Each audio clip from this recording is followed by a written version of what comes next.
Morning everybody.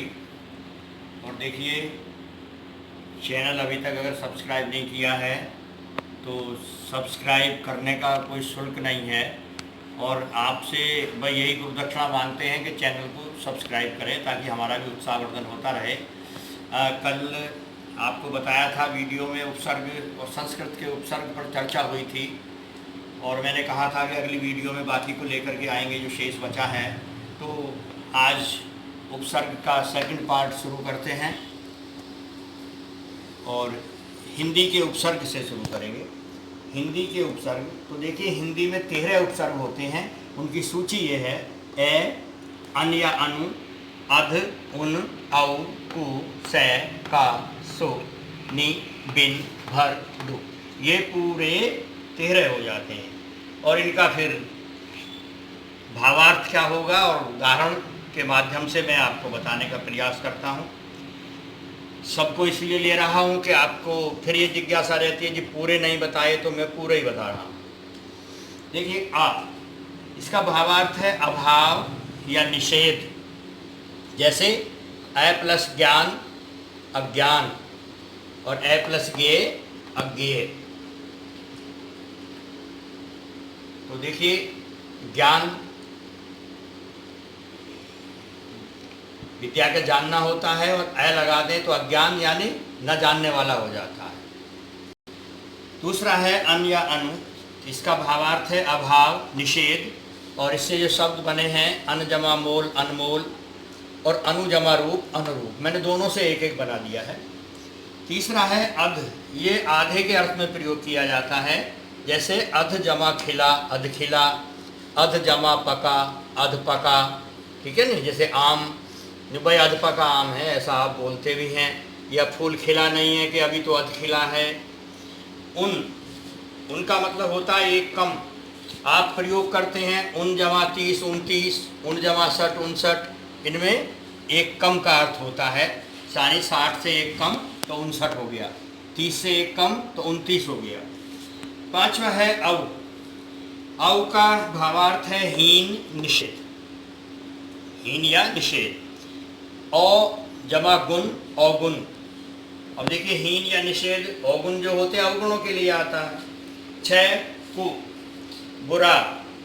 इसका अर्थ होता है बुरा। जैसे कु जमा पुत्र कुपुत्र, कु जमा रूप कुरूप, कु जमा ख्यात कुख्यात। तो ये बुरे के अर्थ में प्रयोग होता है।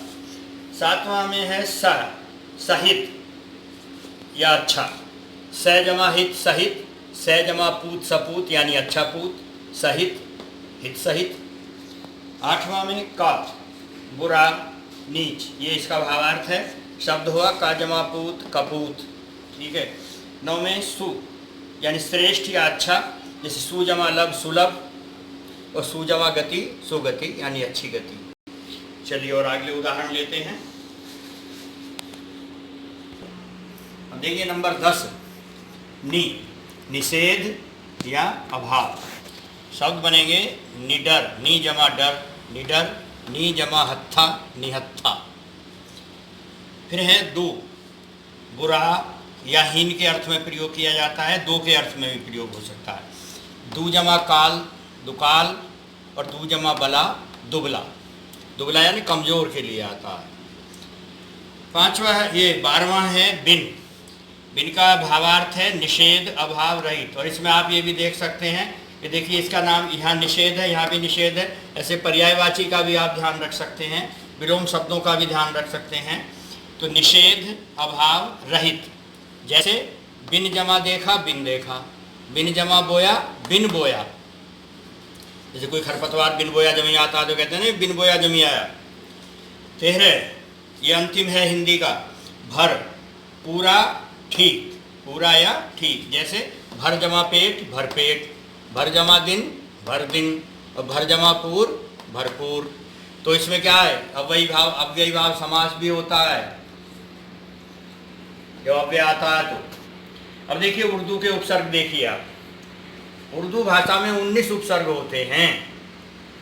इनकी सूची है ये: कम, खुश, गैर, दर, ना, बै, बा, बर, बद, हम, अल, बे, ला, सर, हर। एन, फी, बिल, बिला, सभी का मैं उदाहरण आपको दूंगा एक दो। पहला देखिए कम। कम माने है थोड़ा या हीन, जैसे कम जमा उम्र, कम उम्र। कम जमा सिन, कम सिन। दूसरा है खुश, इसका अर्थ है प्रसन्न या अच्छा, जैसे खुश जमा मिजाज, खुश मिजाज। खुश जमा खत, खुश खत, यानी अच्छी लिखावट के लिए आता है। अच्छा मिजाज, खुश मिजाज, प्रसन्न मिजाज, है नहीं। तीसरा है गैर, इसका अर्थ आता है भिन्न, दूसरा, पराया। जैसे गैर जमा मुल्क, गैर मुल्क। गैर जमा हाजिर, गैर हाजिर, जैसे अनुपस्थित को बोलते हैं।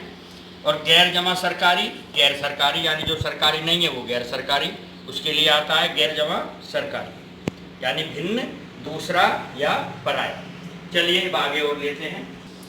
चलिए नंबर 4 देखिए, दर। दर का भावार्थ है वास्तव में, अंदर की। जैसे दर जमा असल, दर असल। दर जमा मियान, दरमियान, है ना। दर असल कहते हैं दरअसल बात ये है जी, यानी वास्तव में ये बात है। पांचवा है ना, नहीं। ना का मतलब नहीं, जैसे ना जमा काबिल, ना काबिल, यानी अयोग्य। ना जमा अहल, ना अहल, इसका अर्थ भी यही होता है, अयोग्य। छठा है बा। बा का भावार्थ है अनुसार या के साथ। ब जमा दौलत, बदौलत, ये काम मेरी बदौलत हो गया, कहते हैं। ब जमा नाम, बनाम। सातवां है बा, साथ। बा का मतलब साथ, जैसे बा जमा कायदा, बाकायदा। बा जमा इज्जत, बाइज्जत, यानी इज्जत सहित, बाकायदा, कायदे सहित, नियम के अनुसार। आठवां है बर। बर का अर्थ है ऊपर, पर या बाहर, जैसे बर जमा दास्त, बर्दाश्त, यानी सहन करना। बर जमा खास्त, बर्खास्त, यानी नौकरी से अलग करना। नवां है बद। बद माने बुरा, जैसे बद जमा नाम, बदनाम। बद जमा किस्मत, बदकिस्मत, यानी दुर्भाग्यशाली। बद जमा बू, बदबू, यानी बुरी गंध। 10वां है बे, यानी बिना या रहित, जैसे बेजमा ईमान, बेईमान। बेजमा रहम, बेरहम। और बेजमा दम, बेदम, यानी जिसमें कोई ताकत ना हो बेदम होता है। ला, ला माने बिना, जैसे ला जमा इलाज, ला इलाज, जिसका कोई इलाज नहीं हो तो बिना इलाज के हो रह जाएगा वो। ला वारिस, जिसका कोई वारिस ना हो।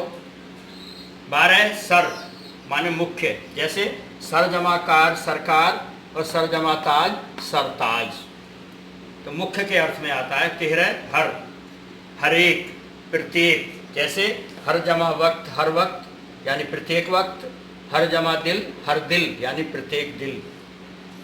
14 हम, साथ रहने वाला या बराबर, जैसे हम जमा शक्ल, हम शक्ल। हम जमा उम्र, हम उम्र, यानी बराबर उम्र वाला या एक जैसी शक्ल वाला। 15 अल, या अल है इसका निश्चित है अर्थ, जैसे अल जमा बत्ता, अलबत्ता। और अल जमा गरज, अलगरज। अलबत्ता बात ये है जी। चलिए और रह गए थोड़े, उन देखते हैं। चलिए नंबर 16 एन का अर्थ है ठीक, यानी एन जमा वक्त, एन वक्त, यानी ठीक वक्त पर। एन जमा मौका, एन मौका, यानी ठीक मौके पर। 17 फी का है में, पर, जैसे फी जमा आदमी, यानी पर आदमी। फी आदमी हो गया ना। 18 बिल माने साथ, जैसे बिल जमा कुल, बिल्कुल। और 19वां है बिला, यानी बिना, जैसे बिला कसूर। बिला कसूर, यानी बिना कसूर के। अब आइए, अंग्रेजी के भी कुछ उपसर्ग होते हैं, लेकिन इनकी संख्या निश्चित नहीं होती। इनका भी मैं कुछ आपको जैसे समझ में आ जाएगा, मैं अभी उदाहरण दे रहा हूँ कुछ। देखिए, मैंने उपसर्ग, भावार्थ और निर्मित शब्द जो हैं वो उदाहरण के रूप में दिए हैं। सब का अर्थ होता है अधीन या नीचे, जैसे सब इंस्पेक्टर, यानी वही सब जुड़ा हुआ है इसमें। डिप्टी का अर्थ है सहायक, तो deputy minister, deputy registrar. General का अर्थ है प्रधान या मुख्य, तो general manager, general secretary. Vice का है सहायक, तो vice chancellor, vice principal. Chief का है मुख्य, चीफ मिनिस्टर। हेड का भी मुख्य है, हेड मास्टर, हेड क्लर्क। ये और कुछ और भी आपको मैं अभ्यास कराए देता हूँ, और उपसर्ग का कुछ और उपसर्ग का अभ्यास देख लेते हैं। तो ये देखिए उपसर्ग, भावार्थ और निर्मित शब्द तो आपके काम आएंगे ये समझने में। अंतः भीतर, अंतःपुर, अंतःकरण। अधः नीचे या तले, अधः पतन, अधोगति। आत्म अपना, आत्मकथा, आत्ममंथन। चिर लंबे समय तक यानी चिरकाल, चिरस्थायी। निह बिना या निषेध, निशब्द, निसंदेह। सत अच्छा, श्रेष्ठ, तो हो गया सज्जन, सत्कर्म। देखिए जब सज्जन की संधि तोड़ेंगे तो सत जमा जन हो जाएगा, और इसमें तो आ ही रहा है सत्कर्म। सम साथ, बराबर यानी समकक्ष या समकालीन, तो यानी बराबर उसी समय का या अपने बराबर का समकक्ष। सम ये हलंत है, इसमें देखिए सामने, समक्ष, समग्र। सह साथ, सहकार, सहयोग। स्व निजी या अपना, स्वकीय या स्वराज यानी अपना राज। स्वयं खुद, अपने आप यानी स्वयंभू यानी स्वयं मालिक, और स्वयं का भी अर्थ वही आता है। और यहाँ देखिए अग्र यानी आदि में या आगे, तो कहते हैं अग्रगण्य। अपर दूसरा या पिछला, तो अपर लोक, अपर बल। बहि बाहर, बहिष्कार, बहिर्गामी। यथा जैसे, यथा योग्य, यथा रुचि। साक्षात यानी प्रत्यक्ष या स्वयं, जैसे साक्षात्कार। पर दूसरा, पराया या मुख्य, जैसे पर पोता, पर दादा, परदेश यानी पराया देश।